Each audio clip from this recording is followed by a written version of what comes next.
The mink had got out, and my husband was trying to grab it, got into somewhere else, and he just tried to grab it up the window of an outside shed. And you were taking the photos? Yeah, I took the photo. I don't know why I did it. A lot has changed in Headingley since Ruby McGuckin was raising mink, flowers, and children.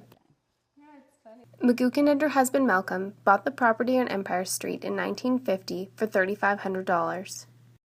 People who had it had walked out at night and left it like that, and there was some mink shed, I think 4 old streetcars were made into mink sheds. Mm-hmm.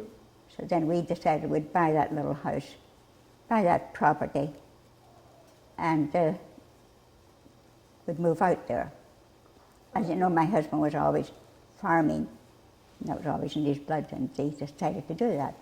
Okay. So we heard about mink, and we saw mink at our neighbours down the road. It was all mink, a lot of mink around there at that time. So we saw a squirrel, and we trapped the squirrel, and it wasn't a mink, it was a squirrel. The couple didn't realize that the mink they had caught was actually a squirrel. Well, my husband took it down to the neighbour, and he laughed his head off at us. Here's a look at her Empire Street property in the 1960s. Then it was all done over.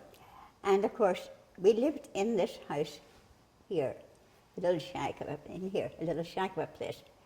We tried to make the best of it we could, and of course, these here are the breeding pens, where the mink were in the breeding pens, and these are the pelting pens.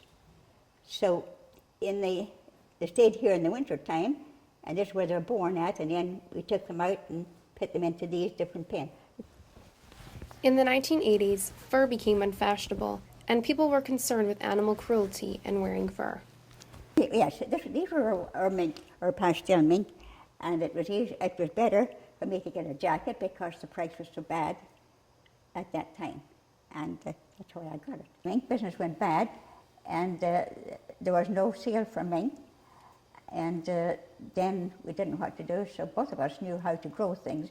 So I went up, my husband looked after the mink, and then I took the babies up, and we rented a place there, a little place on Roblin Boulevard first, and there was an old greenhouse there, so I worked in that for a while, and then we bought RBM Gardens on Grange. It was again, what else were we going to do? Mm-hmm. We had the 3 children, and there was nothing else to do. My husband was not a man, an office man, and no other thing, and he was always used to doing outside work. RBM Garden Center closed in 1999 after the death of McGuckin's husband and daughter 3 months apart. The garden center's main building still stands, as well as her old home on Empire Street. So when you look at Headingley now and compare it to what it used to be, what do you think?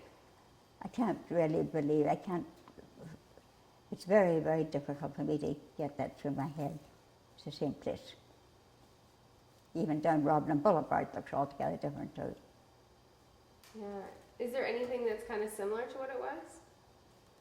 No, not much. No.